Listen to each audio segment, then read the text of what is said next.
One Story, 24. Números, 13-19. Explorando Canaán, la vara de Aarón y las cenizas de la vaca roja. En la Biblia, hay momentos en que Dios permite algo, aunque no sea lo que verdaderamente desea. Uno de los ejemplos más claros es la exploración de Canaán. La idea de explorar la tierra no vino de Dios. Vino del pueblo de Israel, que no tenía fe. Por eso, nuestra vida espiritual debe basarse en la palabra de Dios, no en nuestra lógica, pensamientos, experiencia o tradición. No debemos interpretar las Escrituras con esos lentes. Al contrario, debemos recibir la palabra tal como es, descubriendo a Dios cada día a través de su palabra viva, y caminando cerca de Él. Envía a algunos hombres a explorar la tierra de Canaán. Después de haber oído la ley de Dios en el monte Sinaí, el pueblo de Israel llegó al desierto de Parán. Entonces Dios dijo a Moisés: envía a algunos hombres a explorar la tierra de Canaán, la cual doy a los israelitas. Enviarás un hombre de cada tribu ancestral, todos ellos jefes. Al leer este pasaje, podría parecer que el pueblo no tenía ningún plan, y que fue Dios quien tuvo la iniciativa de enviar a los espías. Pero por eso es importante leer siempre la Escritura en su totalidad. Más adelante, cerca del final de los 40 años en el desierto, Moisés recuerda este mismo momento desde las llanuras de Moab. Él dice: entonces les dije, han llegado a la región montañosa de los amorreos, que el Señor nuestro Dios nos da. Miren, el Señor su Dios ha puesto la tierra delante de ustedes. Suban y tomen posesión de ella, como el Señor, el Dios de sus antepasados, les ha dicho. No tengan miedo ni se desanimen. Pero el pueblo respondió: enviemos hombres delante de nosotros para que exploren la tierra y nos informen sobre el camino que debemos tomar y las ciudades a las que llegaremos. En otras palabras, desde el momento de las 9 plagas, y especialmente desde la 10ª plaga, la muerte de los primogénitos, Dios ya había mostrado su poder. Desde el cruce del Mar Rojo hasta ese momento, el pueblo de Israel había sido testigo del poder de Dios una y otra vez. Dios había ido delante de ellos, cumpliendo fielmente su pacto y guiándolos hacia la tierra prometida. Y seguiría guiándolos como el Dios del pacto. Pero los israelitas dijeron: veamos primero con nuestros propios ojos. Esto fue una falta de confianza y una rebelión contra el Dios que los había guiado y seguiría guiándolos. Su actitud era: si se ve posible, vamos. Si no, no. Pero ese tipo de exploración rompió la confianza entre Dios y su pueblo. Fue una afrenta grave a la relación. Debemos recordar esto: cuando Dios llamó a Abraham, el padre de Israel y el padre de la fe, le dijo: vete a la tierra que te mostraré. Y Abraham obedeció y fue. Tuvo muchas fallas, pero fue por esa obediencia, a pesar de sus debilidades, que se convirtió en el padre de la fe. Dios no deseaba la exploración de Canaán. Solo la permitió porque el pueblo insistió, como niños haciendo un berrinche. Pero nunca fue su intención. Necesitamos reconocer esta perspectiva ahora. Se hará aún más clara más adelante, especialmente en la historia de Balaam, y otra vez en la vida del primer rey de Israel, el rey Saúl. Después de explorar la tierra durante 40 días. Al final, 12 líderes, uno de cada tribu de Israel, fueron escogidos y enviados a explorar la tierra. Moisés les dijo: fíjense cómo es la tierra y si los que la habitan son fuertes o débiles, pocos o muchos, cómo es la tierra en la que viven, es buena o mala, y las ciudades donde habitan, son abiertas o fortificadas, cómo es el terreno. ¿Es fértil o estéril, hay árboles en ella o no? Pero estas instrucciones no vinieron realmente de Moisés, vinieron del pueblo de Israel. Más adelante, en las llanuras de Moab, Moisés reflexiona sobre este momento y dice que cuando el pueblo escuchó el informe de los espías y se negó a subir a Canaán, se rebeló contra el mandato de Dios.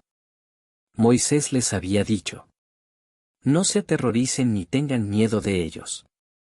El Señor su Dios, que va delante de ustedes, peleará por ustedes, como lo hizo en Egipto, ante sus propios ojos.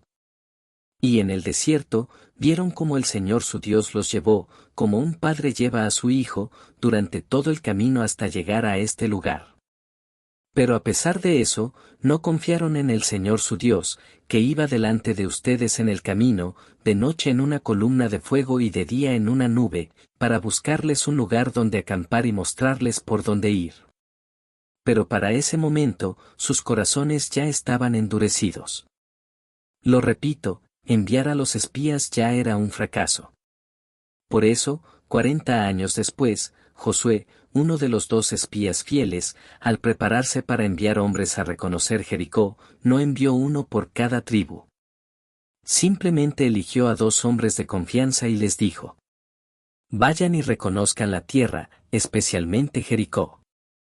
De hecho, ni siquiera recorrieron toda Canaán. Fueron directamente a Jericó, conocieron a Rahab la prostituta, y solo regresaron con su confesión de fe. Si los 2 espías de Números fueron enviados para determinar si debían o no entrar a Canaán, los 2 espías que envió Josué estaban enfocados en cómo entrar. El problema no era debemos ir, sino cómo seguimos adelante. Esa es la diferencia. Después de 40 días de exploración, los líderes regresaron con su informe. Como se esperaba, dijeron: la tierra que exploramos ciertamente fluye leche y miel. Pero los habitantes son poderosos, y las ciudades están fortificadas y son muy grandes. Incluso vimos a los descendientes de Anac allí. Y luego: no podemos atacar a ese pueblo, son más fuertes que nosotros. La tierra que exploramos devora a sus habitantes. Todos los que vimos allí son de gran tamaño. Vimos allí a los Nefilim, ante sus ojos y los nuestros, parecíamos langostas. Desde que salieron de Egipto hasta ese momento, nunca habían peleado una sola batalla con sus propias fuerzas, y aún así ahora estaban comparando su fuerza con la de los cananeos. Aunque Caleb y Josué intentaron hablar: subamos y tomemos posesión de la tierra, que sin duda podemos conquistarla, y otra vez. La tierra que recorrimos y exploramos es muy buena. Si el Señor se agrada de nosotros, nos llevará a esa tierra, donde abundan la leche y la miel, y nos la dará. Pero no se rebelen contra el Señor ni tengan miedo de la gente que habita en esa tierra. Nosotros nos los comeremos como pan. Ellos ya no tienen protección, pero el Señor está con nosotros. No les tengan miedo. Aún así, no sirvió de nada. A los ojos de los 10 espías, lo único que veían eran las ciudades fortificadas y los gigantes. Y a los oídos de los israelitas, lo único que escuchaban era: son fuertes y grandes. Nosotros somos pequeños y débiles. Solo en los ojos y oídos de aquellos que viven por fe se puede ver al Dios que habita en esa tierra fuerte, poderosa y que parece imposible, y escuchar su voz. ¿Hasta cuándo me tratará este pueblo con desprecio? ¿Hasta cuándo se negará a creer en mí? Toda la asamblea levantó la voz y lloró en voz alta toda la noche. Se quejaron contra Moisés y Aarón, y clamaron: ojalá hubiéramos muerto en Egipto, o en este desierto, ¿por qué el Señor nos trae a esta tierra para que muramos a filo de espada? Elijamos un jefe y volvamos a Egipto. El pueblo estaba en confusión. Pero también lo estaban Moisés y Aarón. Ellos sabían lo que Dios haría ante esta generación incrédula.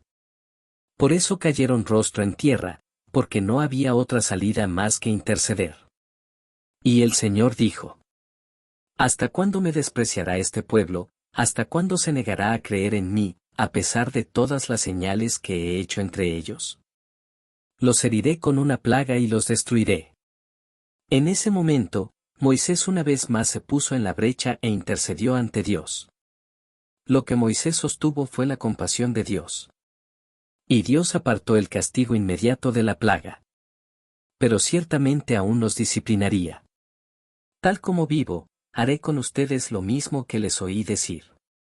Dios dijo: Durante 40 años, un año por cada uno de los 40 días que exploraron la tierra, cargarán con su culpa y sabrán lo que es tenerme en contra.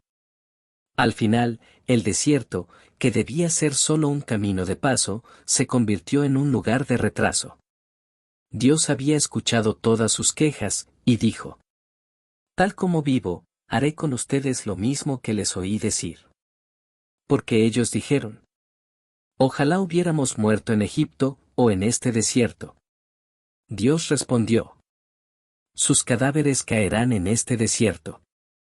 Todos los mayores de 20 años que fueron contados en el censo y que se quejaron contra mí, ni uno solo entrará en la tierra que juré darles, excepto Caleb hijo de Jefone y Josué hijo de Nan. Sus cuerpos caerían en el desierto, y sus hijos llevarían las consecuencias de su rebelión, vagando por el desierto durante 40 años. Dios no envió una plaga sobre todos, pero los espías que dieron el mal informe murieron por una plaga delante del Señor. Solo Josué y Caleb sobrevivieron, y entre los hombres mayores de 20 años, ellos serían los únicos en entrar en Canaán. Cuando los israelitas escucharon todo esto, dijeron: Ahora sí estamos listos para subir a la tierra que el Señor prometió. Hemos pecado. Pero cuando Dios no va con ellos, incluso una batalla con la mejor intención fracasará. Y así fueron derrotados. La estructura doble de la Escritura. En este punto, debemos entender un principio: la estructura doble de la Escritura. El mensaje de la Biblia aplica tanto en su contexto histórico original como a la luz de Jesucristo. En otras palabras, la historia de José no trata solo de José, nos apunta a Jesús.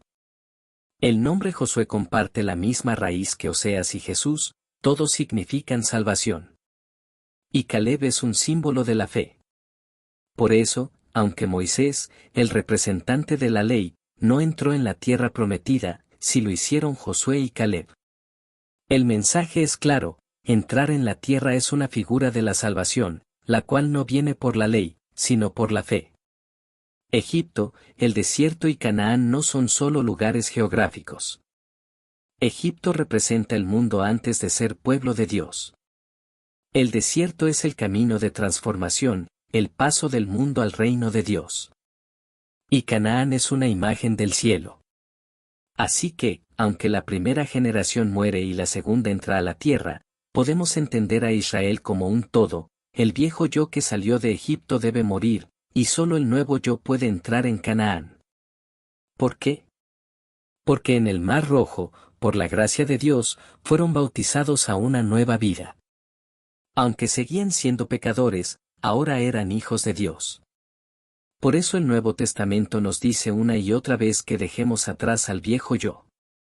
No hay una diferencia esencial entre la primera y la segunda generación de israelitas. Las historias del Antiguo Testamento están llenas de significado profético a lo largo de toda la Escritura. Cuando presenten ofrendas al Señor. Después del episodio de los espías en Canaán, sabemos que, entre los que salieron de Egipto, ni siquiera Aarón, Miriam ni Moisés entraron en la tierra prometida. Solo Josué y Caleb lo hicieron. Pero no fueron los únicos. Todos los que tenían menos de 20 años cuando se hizo el censo también cruzaron el desierto y entraron en Canaán. Ahora, Dios está hablando a ellos, con Josué y Caleb en el centro. Sí, la rebelión del pasado está siendo tratada, pero al mismo tiempo, Dios ya está enfocado en que su pueblo entre a la tierra y le ofrezca sacrificios. Este es su celo. Porque a través de esos sacrificios, un día se cumpliría la cruz de Jesucristo. Entonces Dios habla a Moisés, dando instrucciones sobre varias ofrendas que su pueblo debía presentar una vez que entraran en Canaán: holocaustos, ofrendas de cereal y ofrendas de bebida, cada una con regulaciones específicas.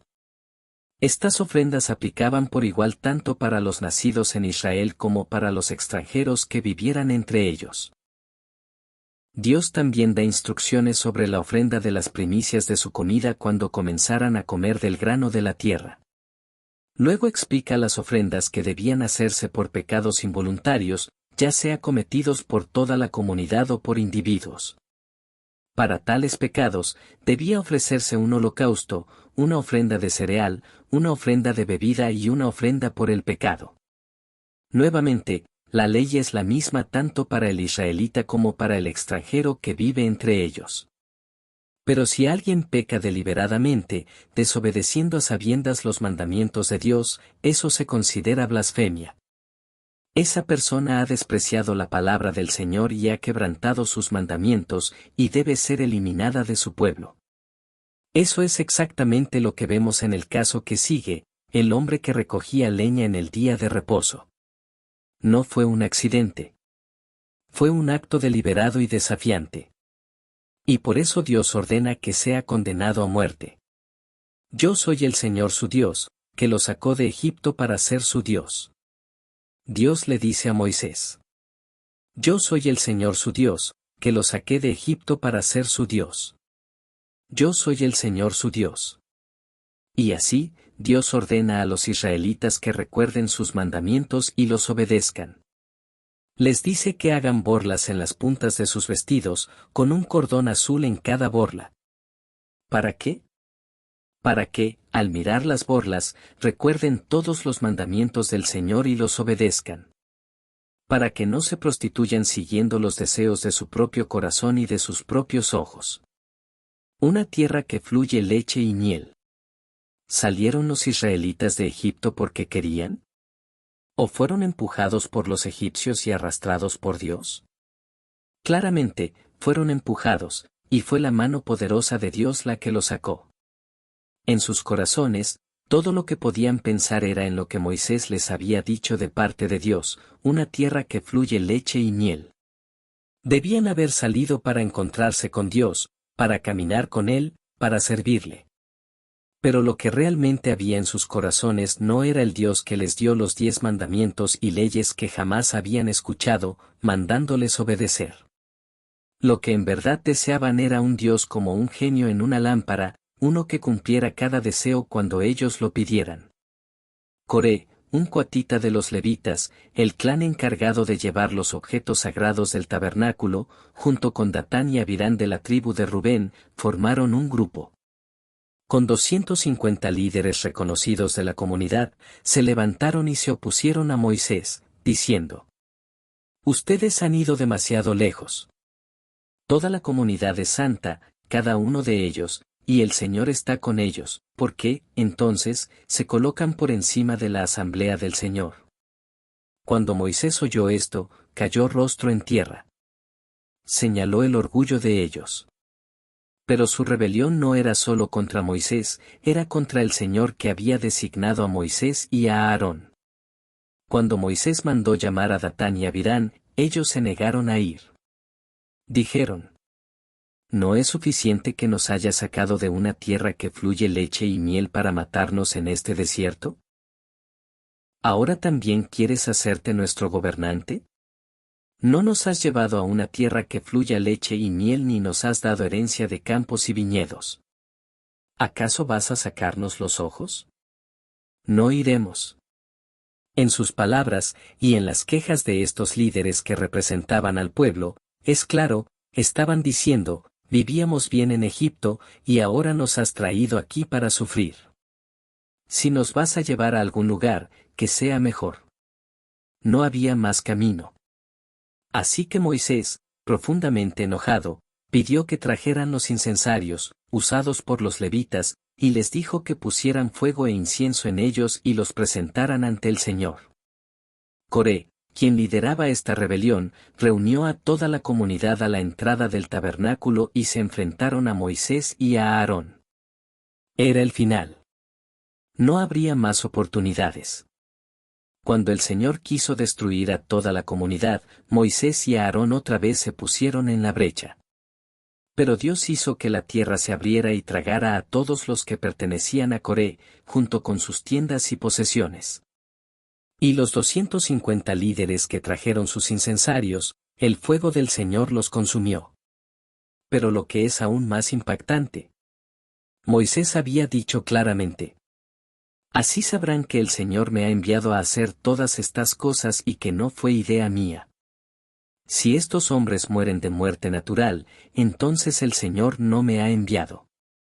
Pero si el Señor hace algo completamente nuevo, y la tierra abre su boca y se los traga vivos, entonces sabrán que estos hombres han despreciado al Señor. Y sucedió exactamente como lo dijo. Sin embargo, al día siguiente, toda la comunidad israelita volvió a murmurar contra Moisés y Aarón, diciendo: Ustedes han matado al pueblo del Señor. Parecía que no había fin. Entonces estalló una plaga, y murieron 14.700 personas más, y eso solo porque Moisés y Aarón una vez más intercedieron en oración. Sin su ruego, ¿quién sabe cuántos más habrían perecido? Que sea una señal para los rebeldes. Luego el Señor dijo a Moisés: Toma 12 varas de los jefes de Israel, una por cada tribu ancestral. Escribe el nombre de cada uno en su vara. En la vara de Leví escribe el nombre de Aarón, porque debe haber una vara por cada jefe de tribu.